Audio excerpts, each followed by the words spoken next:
Thank you for coming with us. So my name is Ohira from the Deloitte Thomas Venture Support. So this session is a part of the India-Japan Talent Bridge programs, so which aims to create new opportunity for the Indian professionals to build impactful careers in Japanese companies. So our theme today is the global career code.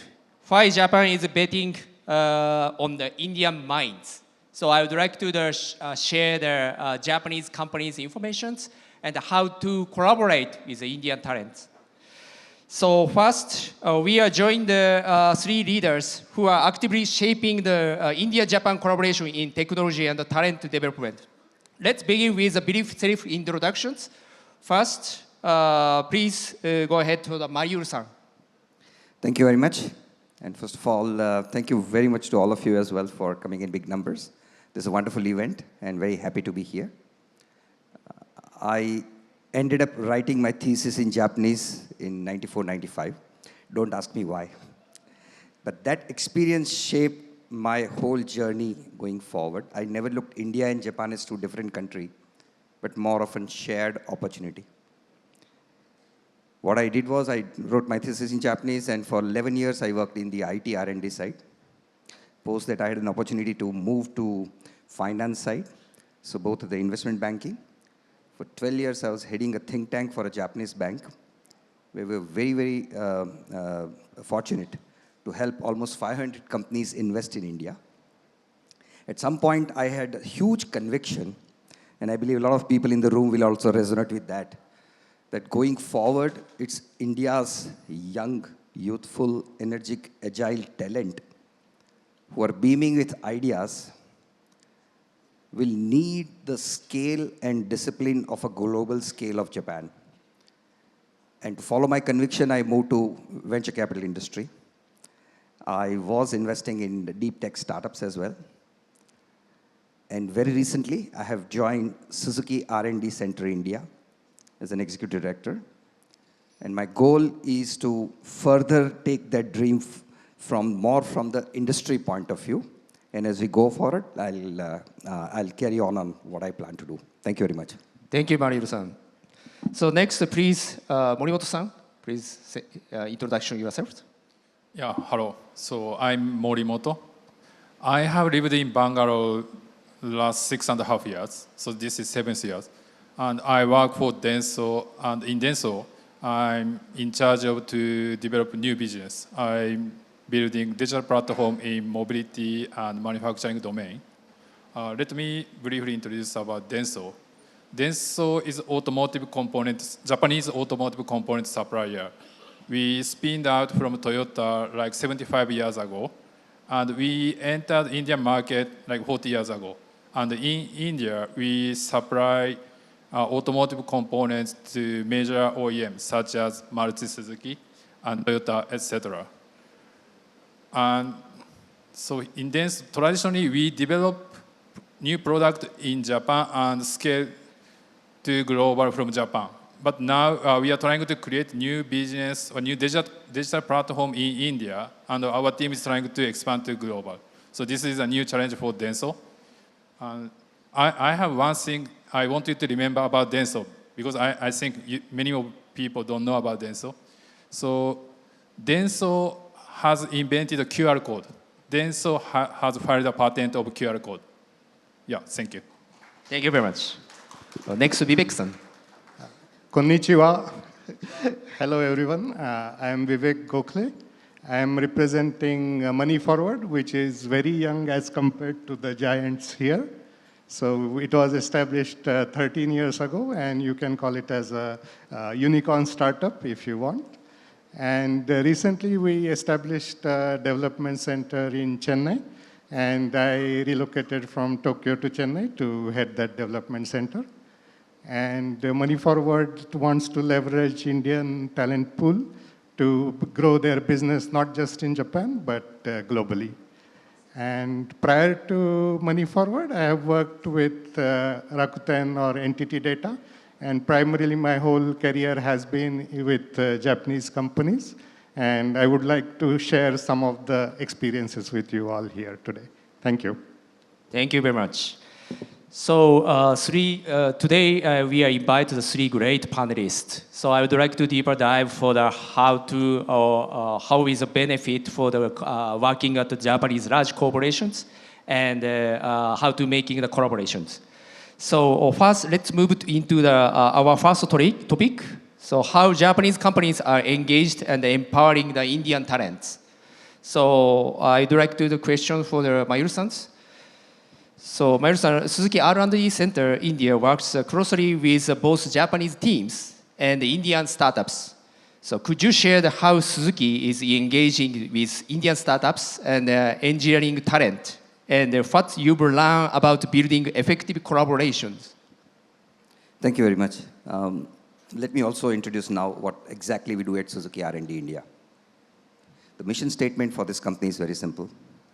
Think and execute what Suzuki should do next 40 years in India. We have three verticals. One is the software-driven car, where we have a lot of talents that we hire and we nurture them and make them part of Suzuki family. We also work big time into alternative fuels. This is again a new era. And the third and one which is close to my heart and I am looking into it is the alternative mobility. Now, the first vertical is concerned. What we do, after learning over a period of time of being here in 40 years is, when we hire any engineering talent, first for 3 months without any work, we just send them to Japan. It's completely an immersion program because we believe things have to be a very long term. And before you start anything or start contributing, first learn how things work.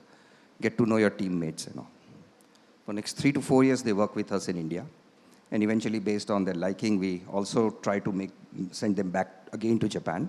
And they interact a lot with each other. We feel that this kind of joint collaborative work, where the culture is also understood both sides, works really well. Biogas, that's another big project. There, actually, we are sending some of the PhD students to universities in Japan and to do co-create along with the Japanese university. So that's another level of collaboration that we look at. And third one, which I look into it, is I'm wearing jacket, but inside salt t-shirt, still ecosystem guy from the heart. So what I'm trying to do is I've brought one new, very innovative platform. It's a autonomous robot. It's built with automotive-grade robustness. We call it versatile micro e-mobility. Versatile in terms of ability to run on any terrain. And also versatile in terms of you can put any solution on top of it. Here the idea is to replace China. The deep tech startup where I was investing in, I never saw there was any weak ideas. I never saw a dearth in funding. The problem was there was no ecosystem available to help them on the hardware side of it. And if Suzuki can bring 40 years of automotive experience and can give the wheels, literally wheels, a robust platform to these startups who are anyway striving to disrupt positively due to various sectors, I think then we will grow to the same goal, which I think this badge says Bharat Builder, and we also want to do that. So in a nutshell, what we do is we reach out to the mature stage startups who have solutions, be it for the logistics, warehouse, farm, precision farming, defense, or anything. And if they can put their solution on top of our platform, and if it helps them expand market, we are more than happy to collaborate. And this is our way to contribute the talent breach as well, that not just by getting people exposed to Japan, but also exposing them to Japanese technology and how to kind of get things where helps India in the old Indian way. Thank you very much. Thank you, Mayuru-san. So next, I would like to ask Morimoto-san. So Denso has a strong reputation for the innovation and the manufacturing experience. So you were recently launched a Solver, a new digital business initiative, right? So could you tell us about its goals and how Indian talent plays a role in it? Yeah. So our team is trying to create a digital platform called Solver, and we are recently got funding from Japanese government. So we will uh, focus on to develop 5 applications next 2.5 years. And out of 5 applications, 4 applications are developed in India.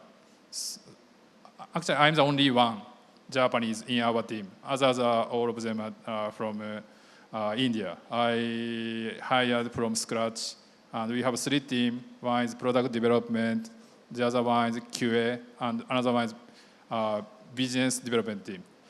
So our goal is develop application in India for manufacturing and automotive aftermarket. And then we want to expand to global, like US, Japan, ASEAN countries. We call this reverse innovation. Yeah. From India to global. Yes. Thank you, Moritz-san. So next, I would like to ask Vivek-san. So Money Forward is a fast-growing Japanese fintech company, scaling globally. So how are Japanese companies like yours companies so becoming more globally adaptive? And what does that look like inside your organization? How to do that? Sure. I think name Money Forward definitely helps because it's easy to pronounce and understand for global audience. And having said that, I think 6 years ago, there were no engineers who couldn't speak English in our teams. But we decided to have English as an internal language of communication for engineers. And then to attract global talent, we went on hiring from top universities across globe, including some of the IITs in India. And these strong engineers were introduced to the teams in Japan, and they work very well collaboratively in Tokyo. And then we decided to have our own development center in India. And that has been the story for Money Forward to leverage Indian talent pool. And we have the development center in Chennai now, and it is rapidly growing. How many people in Chennai? It will be around 80 people now. When we started a couple of years ago, it was 20, and now we have reached 80, and we plan to grow further. Thank you very much. Okay, so yeah, 3 of them is a very different aspect for the Japanese cooperation activity in India. So let's move on the next themes. Talk about the careers and life dimensions in Japanese companies in India.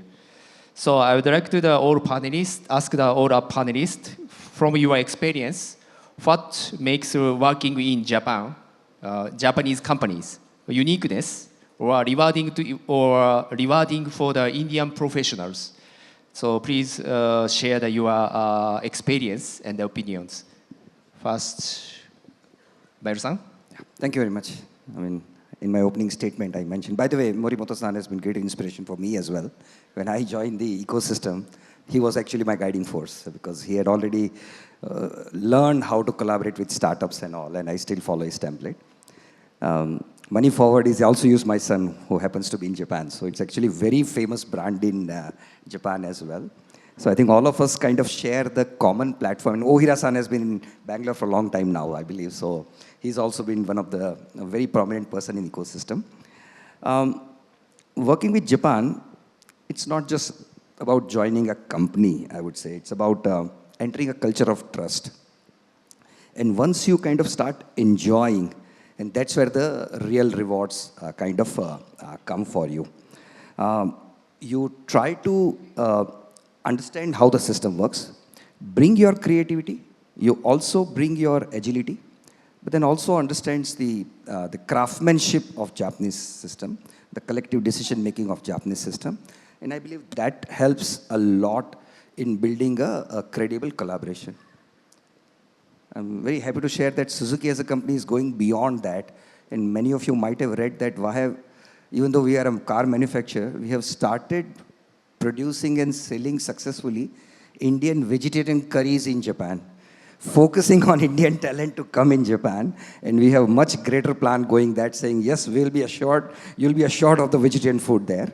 And that's even a little bit of effort on our end as well. And I think Japan that way is looking forward to inviting a lot of Indian talents. I think Mayur-san put it quite well. Just to add to that, I think from the morning we have seen many panelists talk about getting away from jugaad and making a meticulous approach and strategy to solve problems. And I think working in Japan and with Japanese companies will definitely build your skill in that sense.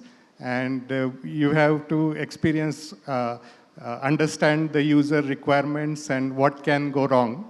And in order to not just satisfy the user expectation, but go beyond the expectations is what you can learn in Japan, I believe.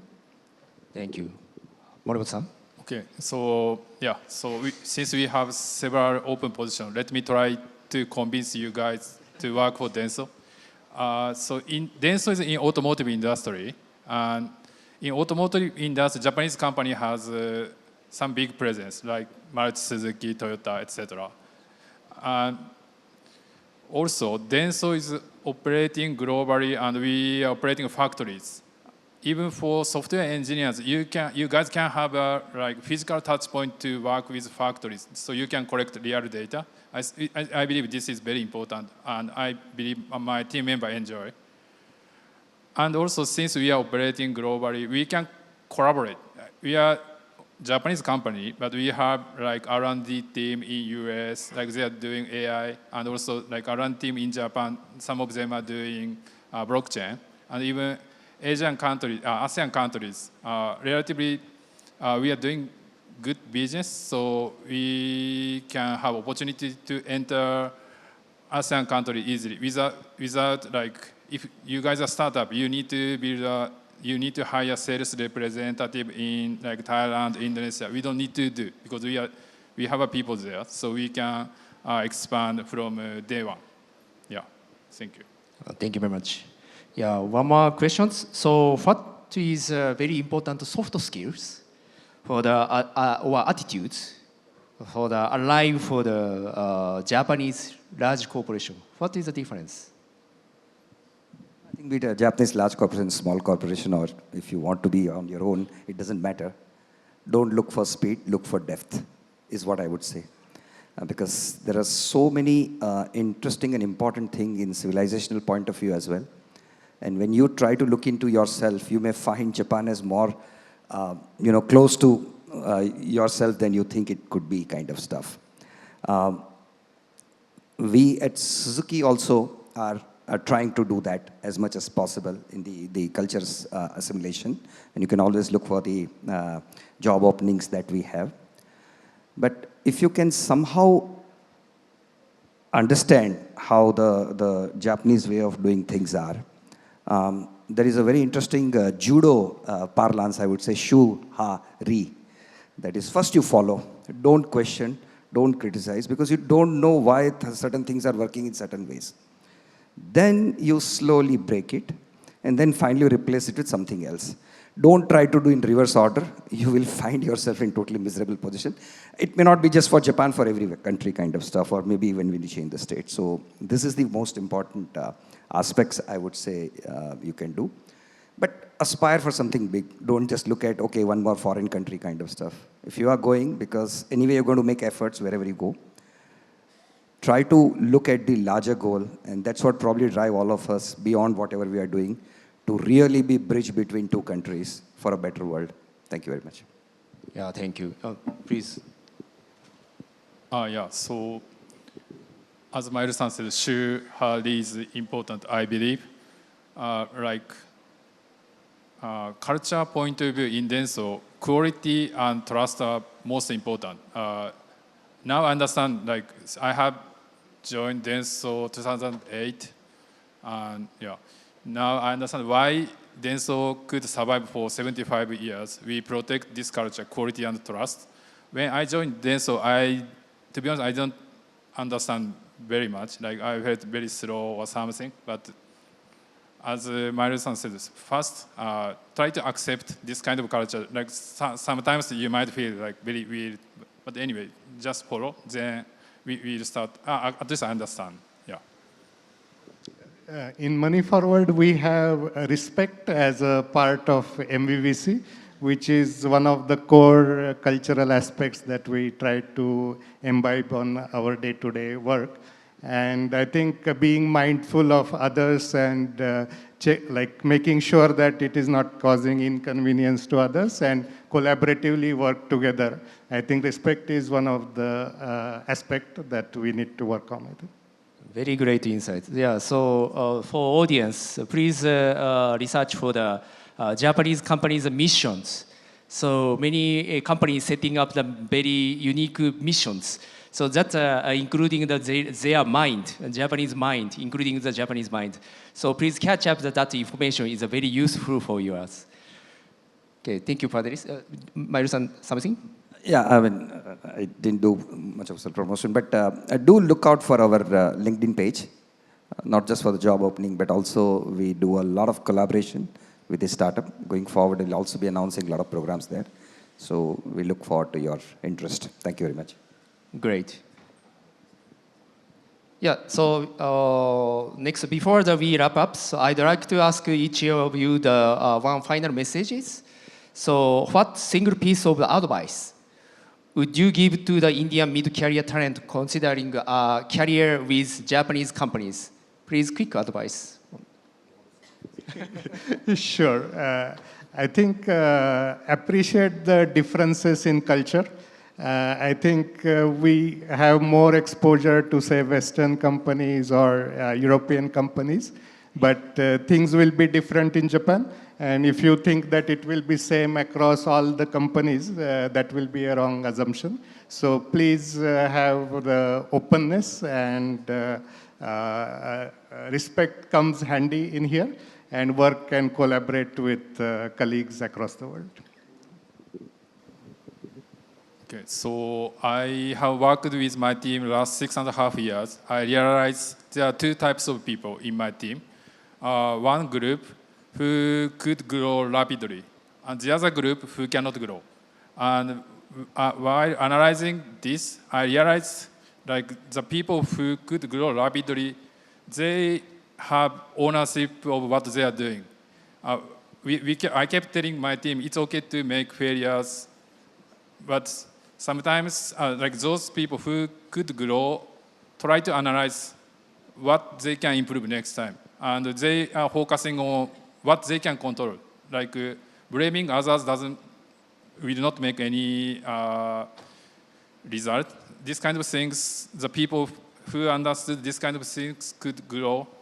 Since India is growing rapidly, if individual cannot grow, they cannot survive. I kept telling the same to my team member. Thank you. One more Japanese phrase, Jinsei Isho Benkyo. Life is full of learning. Learning never stops. Just be curious enough. And I would definitely add one line. If you really are keen to work with Japan, try to learn a little bit of language. That goes really, really, really long way in helping building the trust. Thank you. Thank you very much. Yeah, thank you for the very insightful panelists. Thank you for joining us today's event. So we hope today's session help more talented professionals see the Japan and the Japanese companies as a place for your skill valued, and your career can grow globally, in the Japanese companies. So thank you to our panelists and to everyone here for joining us. So please enjoy the rest of TechSparks. We have the 3 days. We have the exhibition booth. Please visit to us. Thank you very much.